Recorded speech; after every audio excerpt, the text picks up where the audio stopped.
It's a beautiful day, a sky without a single cloud, not one that gazes down on us humans with an unreachable, arrogant dignity, but rather a humble sky that seems to understand us deeply. It lowers itself into soft, pink clouds, intertwining with us, reaching out as if holding hands. It's a sky filled with love. I was lying on the grassy slope near the top of Moran Hill, overlooking the Taedong River.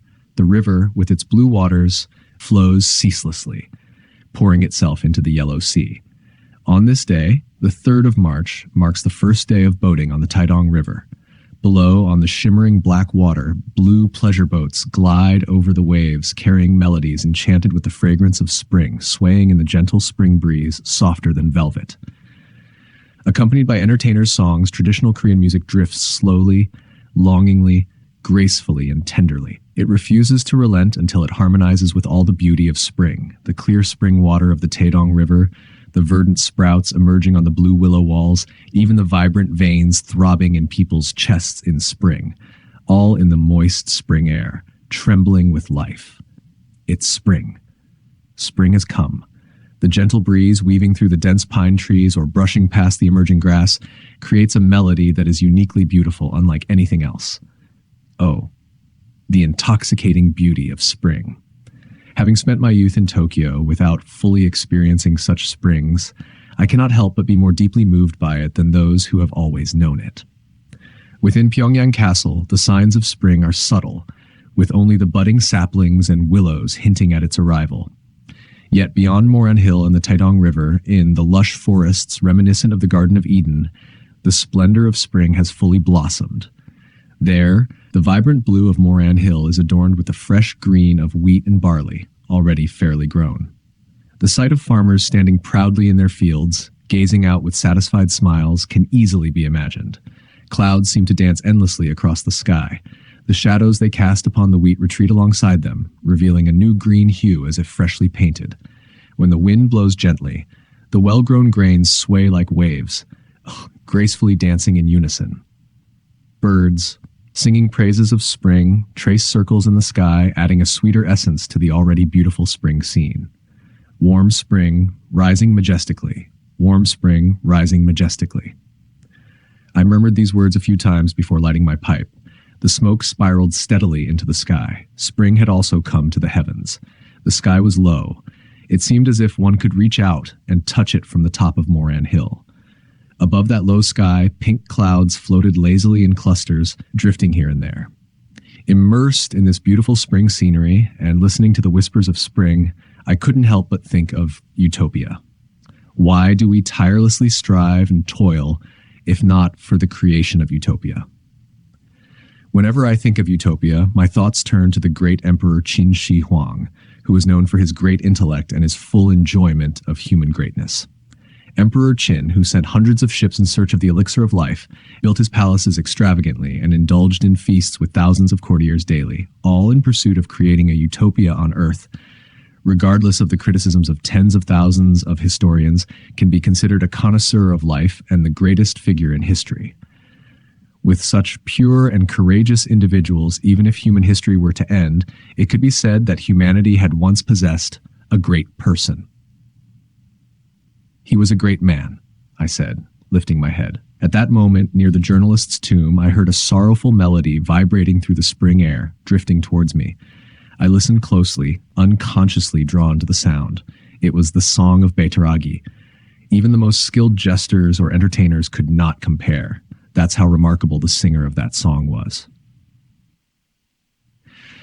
Binaida, I pray. To gods of mountains and lands, to gods of sun and moon, I pray. Save our fragile lives, I pray. When I reached that point, the sound of a drum and the song of a kiseyang echoed from the water below, drowning out the boatman's song. I had once spent a few months in Yeongju, the birthplace of the boatman's song. Anyone who spends time there feels an unspoken sympathy for it. Yeongju is a place where, upon climbing a mountain whose name I do not know and looking down, all that lies ahead is the vast Yellow Sea. The sunset view there is unforgettable. The sun, a giant fiery ball, dances almost plunging into the overflowing sea, accompanied by the melancholic and haunting man's song, sometimes emanating from unseen boats. Tears often welled up in my eyes. It's not surprising to hear stories of a noble woman abandoning her wealth like old shoes to embark on an aimless journey with a boatman along the waterways.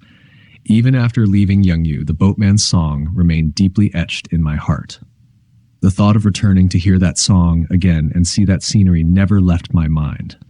The drum and Kasang song faded, but the boatman's song continued to resonate sorrowfully. Sometimes barely audible due to gusty winds, I recalled its passage based on memory and melody. By the riverside, I appeared, and upon seeing me, she rushed toward me, confused between reality and dream, grasping at straws, trying to catch hold of me. In a whirlwind of confusion, she exclaimed, "Have you fallen from the sky or risen from the earth? Have you been carried by the wind or arrived on the cloud path?" Clutching each other and weeping, we embraced, all gathered, family and kin, all together. Unable to bear it any longer, I abruptly stood, took off the hat hanging on the pine branch, and climbed Moran Hill to find him. From there, the song was clearer. He sang its very last part. "Even if you have to borrow rice and cook it into porridge, please, for heaven's sake, do not become a boatman. Eheya Iogiyadia." As I tried to locate him by his voice, I stood asking somewhere near Gija's tomb, or perhaps near Ulmildai, but I couldn't stay. Determined to search, I left through Hunmu Gate and stepped outside to find the deep pine forest near Gija's tomb stretched before me.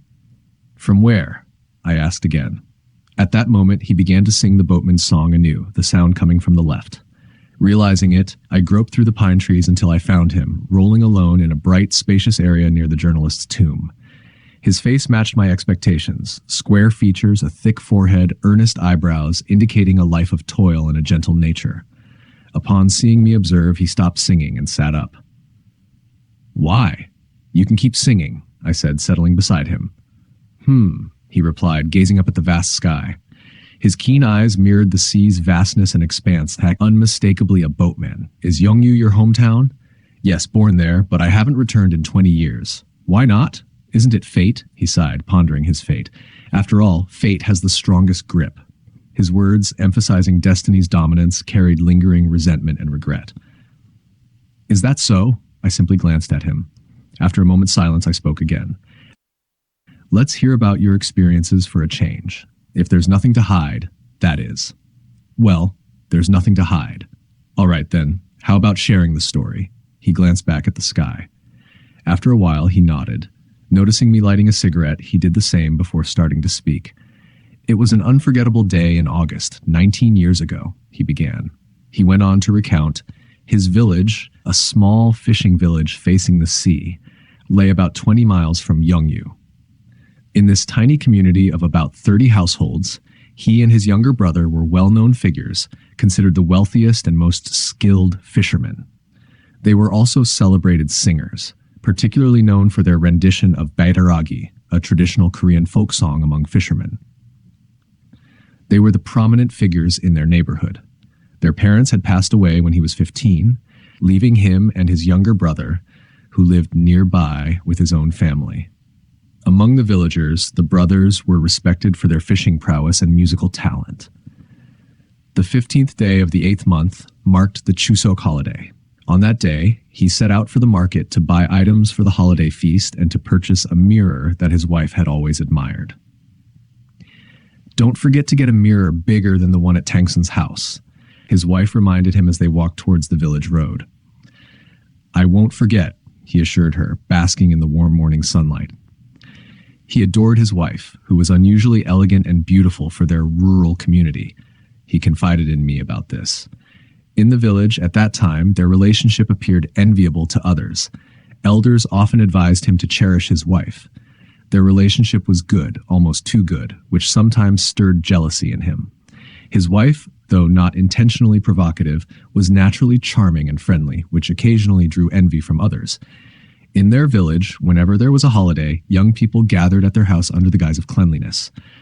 They all affectionately called her Azumani 1, and she, in turn, called them Azubani 2, Azubani, chatting and enjoying their company with a perpetual smile.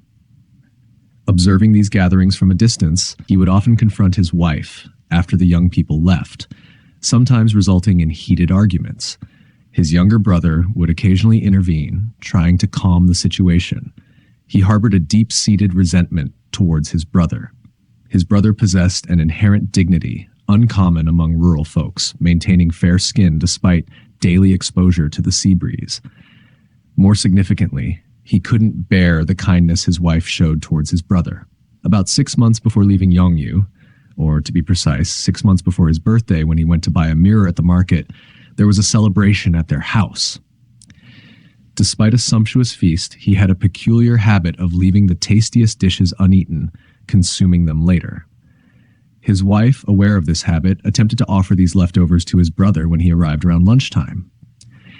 He widened his eyes, signaling her discreetly, "Don't give it to him." Whether she noticed his signal or not, she handed it to his brother. He felt deeply unsettled. If only he could find a way, he resolved. As his wife turned away after offering food to his brother, she accidentally stepped on his foot. "You woman." He raised his foot and struck his wife forcefully. Stumbling backward, she regained her composure. "Who do you think you are, stepping on a man's foot, huh? Would it break your foot if I stepped on it a bit?" His wife's face flushed crimson as she cried, her voice trembling. "You! Don't you dare!" He stood up and grabbed her by the arm. "Brother, why are you doing this?" His brother intervened, trying to calm him down. "Stay put, you." Brushing his brother aside, he pushed his wife roughly.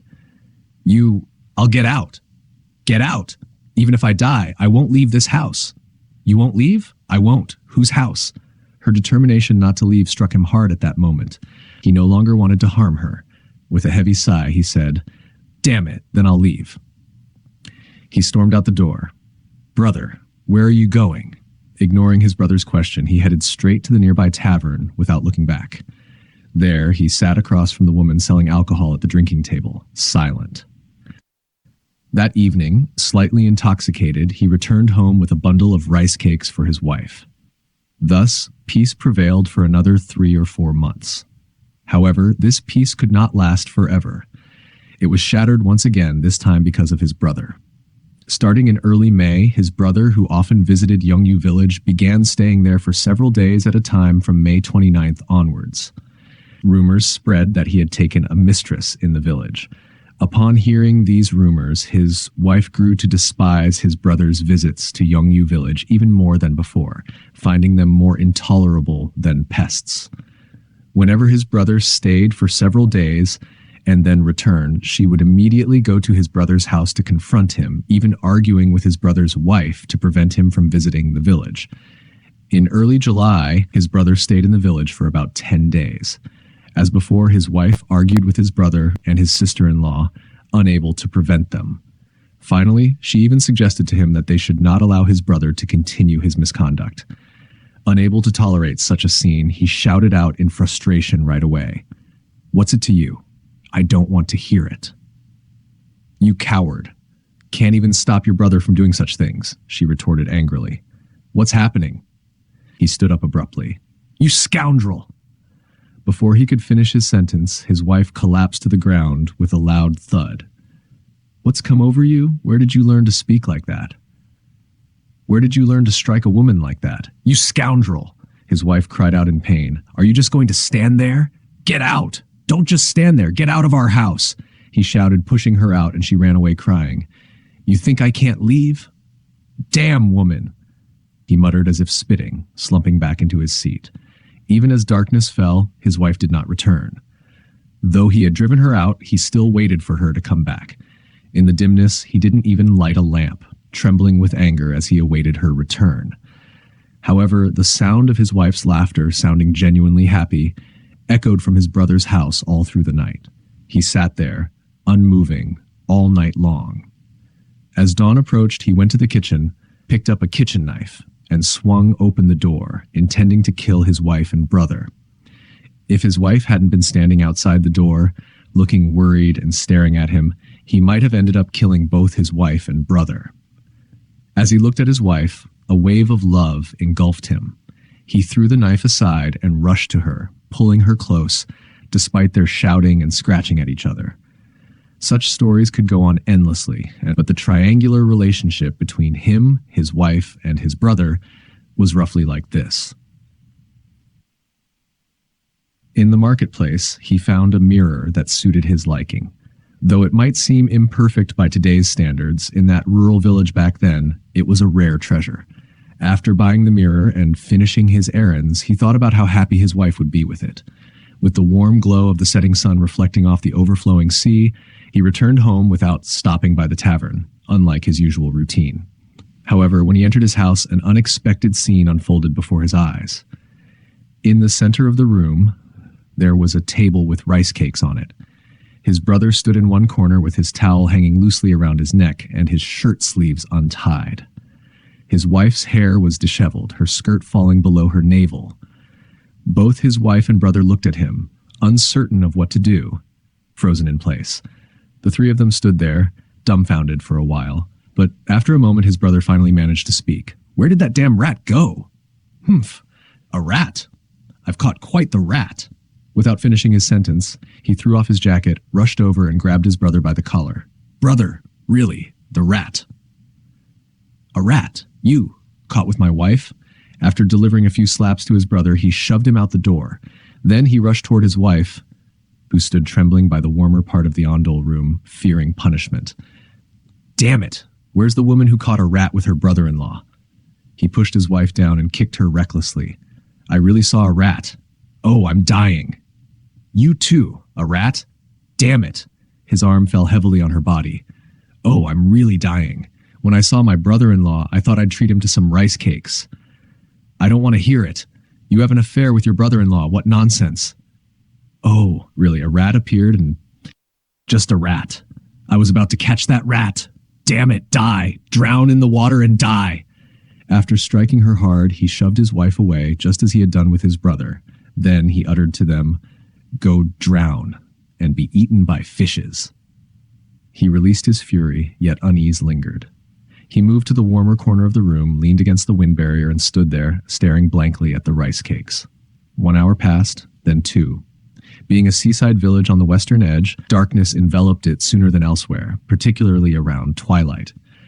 By the time the dog hour arrived between 7 to 9 p.m., darkness had fully settled. He departed to find matches for a fire, stepping away from the windbreak. The matches weren't where they typically were. As he searched, a squeak echoed while rummaging through old bundles of clothes. Suddenly, something leapt out. Startled, he recoiled as it scurried away.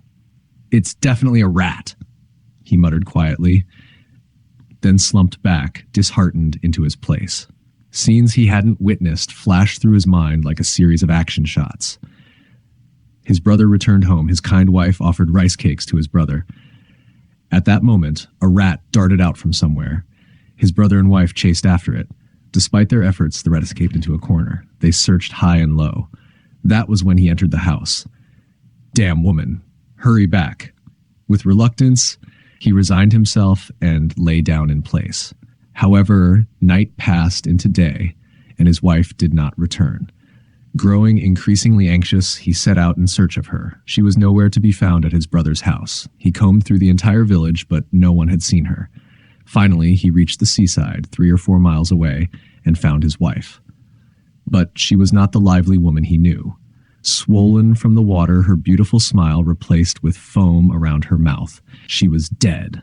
He was in a daze until he brought his wife back home. The following day, he swiftly arranged for her burial.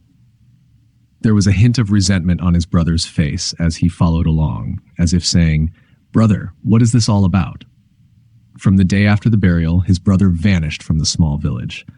Although the first couple of days passed quietly, after 4 days his brother still hadn't returned. Upon inquiry, it was discovered that someone resembling his brother had packed belongings and left for the mountains about 5 or 6 days earlier, heading east under the setting sun. 10 days passed without his brother's return, and the wife left behind sighed through each day. He couldn't idly witness this misfortune. He bore the burden of every sin. Eventually, he became a sailor himself, constantly approaching the sea that swallowed his wife, seeking news of his brother wherever he sailed. He boarded various ships, inquiring about his brother's name and appearance at every port, but news of his brother was elusive. Thus, 10 years passed like a dream. Then, 6 years ago on an autumn day, his ship, shrouded in thick fog, capsized in Yunnan waters due to a fierce storm. Several crew members perished, and he found himself adrift, unconscious on the water. When he awoke, it was night. Somehow, he found himself on land, surrounded by the warm glow of a fire tended by his brother to nurse him back to health. Without much surprise, he casually asked, "How did you end up here?" After a long silence, his brother finally replied, "Brother, everything is predestined." Drifting back into a restless sleep, he suddenly awoke again, remarking, "You've aged a lot in 10 years. "Brother, I've changed too, and you've aged a lot," his brother replied. Listening to these words, as if in a dream, he slipped back into deep slumber. After a few hours, he awoke to find the fire still burning warmly, but his brother was nowhere to be seen. Asking those nearby, he learned that his brother had stared at his face for a while, then silently vanished into the night, bathed in the red glow. Despite extensive searching the next day, his brother left no trace behind. Helpless, he boarded another ship and set sail once more. When the ship docked at a port, he disembarked to purchase supplies. While browsing, he glimpsed someone resembling his brother across the street. Rushing over for a closer look, he found the person had already disappeared. Ships didn't linger at ports long, and with a heavy heart, he left the port behind, sailing once more. Despite traveling far and wide for 3 years, he found no sign of his brother. Then, 6 years ago today, as his ship passed by Gangwado, he heard a ship's horn sounding toward the sea from a steep cliff. It was a horn altered with phrases and melodies unique to his brother, a distinctive signal that only his brother could replicate. The ship sailed past Gangwado without stopping, but it anchored in Incheon for about 10 days. He disembarked and crossed over to Gangwado, searching every corner. In a small inn, he learned that someone matching his brother's description had stayed there but departed for Incheon 3 days earlier. Rushing back to Incheon and searching tirelessly, he found no trace of his brother, not even in the small town. For years, through snow and rain, he wandered. Yet he never reunited with his brother or learned of his fate. Tears shimmered in his eyes as the evening sun reflected off them. After a long pause, I finally asked, "What about your wife?" "I don't know. I've roamed for 20 years, and I haven't been to Yeongju," he replied. "And where will you go now?" "I don't know that either. Since there isn't any specific destination, I'll go wherever the wind takes me," he responded. He sang the Baettaragi for me once more. Oh, the unspoken regret and longing for the sea permeated that song. After finishing the song, he stood up, his back to the setting sun, and walked steadily towards the sea. I had no power to detain him, so I sat there, watching his departure. That night, even after returning home, his words and his fateful tale echoed in my ears, keeping me from sleep. The next morning, without even eating breakfast, I hurriedly ran to search for him again. The grass where he had sat yesterday was now flattened, marking his visit, but he was nowhere to be found. However, the Baettaragi resounded loudly from somewhere, as if shaking every pine tree. "It's Moranbong. He's there." I rushed to Moranbong in a breath. Not a soul was in sight. He wasn't at Bubyokru either. "It's Ulmade." I returned to Ulmade. Surrounded by dense pine trees that seemed to whisper softly, not a drop of water dripped from the densely packed leaves in the valley, yet every leaf seemed to tremble, singing out the Baettaragi. But he wasn't there either. Not among the countless leaves reaching towards the sky, nor among the countless blades of grass beneath them. Every tree and every blade of grass seemed to mournfully sing out the Baettaragi, but he couldn't be found in this small area of Moranbong. At the riverbank, I learned that his ship had departed early this morning. After summer and autumn passed and a year went by, spring returned, but he, who briefly visited Pyongyang, leaving behind his fateful tale and sorrowful Baettaragi, didn't return to this small Moranbong. As spring returned to Moranbong and the Gija's tomb, the grass where he sat last year stood straight again, ready to bloom into vivid flowers. But he, who could only lament with the lonely Baettaragi, could not be found in this small area of Moranbong. All that remained were memories of his Baettaragi echoing through the leaves. Published in 1921.